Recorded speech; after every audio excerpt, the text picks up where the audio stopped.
Alright, everybody, here we are once again. We're going to talk about why I like Scream, or the Scream franchise, so much. So, things that I do like about it is the well developed storylines throughout the entire film, because everything is so well connected with the 6 films that we have here. The character development is another thing. I just love the character development. I mean, I think this is probably by far the best character development we've had probably since Laurie Strode and Halloween franchise. Uh, that might be thinking it over the top, but you know, that's Halloween franchise is very different from this. But I also think that the characters are very, very likable. They're very, very, um, you know, real like, as in for saying like with Sidney Prescott, with all the stuff that she's been through, uh, you know, a crazy psychotic boyfriend that she had in the very first film, then the mother avenging her son in the second film, along with a serial killer that disguised himself as a college student within Mickey. That's what I'm describing him as. Don't know the whole backstory on that, but she's a survivor. She's a fighter. She's a survivor. I mean, you see the stuff in real life where people are, or especially particularly women, in this instance, being abused by their husbands, their boyfriends, and it's time for them to fight back. Sidney Prescott is pretty much a pretty good example of that. But just a very scary thought, and I don't want to bring this up, but a very, very scary thought. Another reason why I like this movie is it's very realistic, and what I mean by very realistic is this could happen in real life. Scream could happen in real life. You got Jason, Michael Myers, Freddy Krueger, that stuff. That can't happen in real life.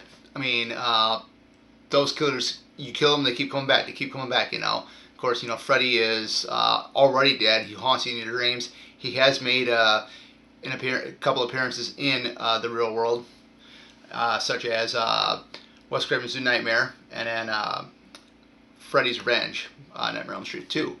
So, but overall means I still love Friday the 13th, but to me, Scream is the real deal.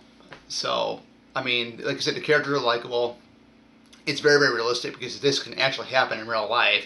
Anybody can put on a ghost face mask that are not in their right mind and go out and do these killings. It's kind of scary that I say that, but don't quote me wrong, but anything can happen in the real world. And, Scream is a good example of it. The characters I love. If you had to ask me who my favorite characters are, it would be the original 3. Sidney, Dewey, and Gale. Out of the 3, who's my number 1 favorite? It's obvious. Sidney Prescott's my number 1 favorite. I would say my second favorite would be Gale Weathers, because I love the early Gale Weathers from Scream 1 and Scream 2.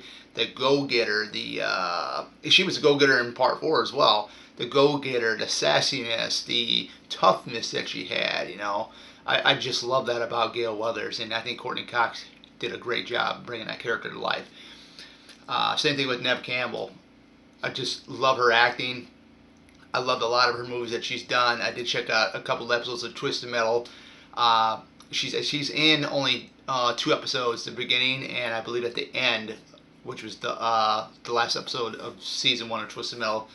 From when I saw her with episode 1, she was phenomenal in that. I mean, very, very good actress, and I think she was a theater actress at when she started out, which is pretty awesome. So, the whole Scream thing, if there was no Friday the 13th, the Scream franchise would be my number 1 favorite. It is my number 2 favorite. But hey, let's put it this way. Let's not make it a number 2 favorite.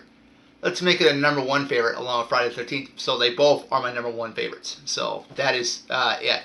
I think, the story stuff is very, very good. Very, very well told.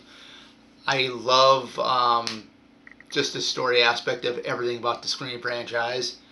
I'll admit I am not a big fan of Scream 4, but you know there's some things I did like about it. For one, I loved Kirby Reed, Hayden Panettiere's character.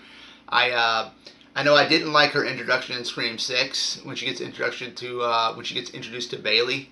Although that was kind of lame, but I can deal with it. I can deal with it. If I like a movie enough, I can deal with that. Just like with Gail Weller's hairstyle in Scream 3, I love that film. I can deal with the hairstyle, but that's just me. Some people just, her hairstyle is cringe. I'll admit, Gail Weller's hairstyle in Scream 3, it looks better when it's pulled back than when it's laid down because you got the bangs in the front. But with the bangs in the front and pulled back, it looks very, very good. But I don't know what kind of style they were going for with her in Scream 3, but she's very, very, very good. I mean the characters, like I said, I'll say it again, the characters are great. Yes, it is sad that Dewey got killed off in Scream 5, but I mean that was a jaw-dropping moment because the way he was killed is how Stu described to kill somebody in Scream 1. So the way they killed Dewey in Scream 5 is the exact way how Stu described killing someone. So that's pretty crazy, But like I said, I love how because it's very well connected. Each of the films are very well connected, and I've not seen a movie or a franchise like this, or hasn't been like this in a long time. The Anthony Perkins Psycho films are very well connected. The Halloween franchise, it's a little connected. It's got quite a few different timelines, but I said the Laurie Strode ones the Laurie Strode ones with Jamie Lee Curtis are the better ones in my opinion. But everybody's got their own pick. But yeah, I mean, in order, if you had to ask me which one is my favorite, we're gonna go 1, 2, 3, 6, 5, and then 4. But yeah, that's my order. A lot of mumble jumble in this video. Hope you guys enjoyed it, and hope you guys really like it too. And I think I'm able to film a longer video because I'm doing it on my digital camera here. So definitely some good stuff. Tomorrow, heading up to Flashback Week in Chicago. It's gonna be a fun time, and hey, I'm off. So, like I said in the previous video, this is actually my Friday. Thank goodness. But other than that, guys, see you guys back here later for some pretty cool videos coming up.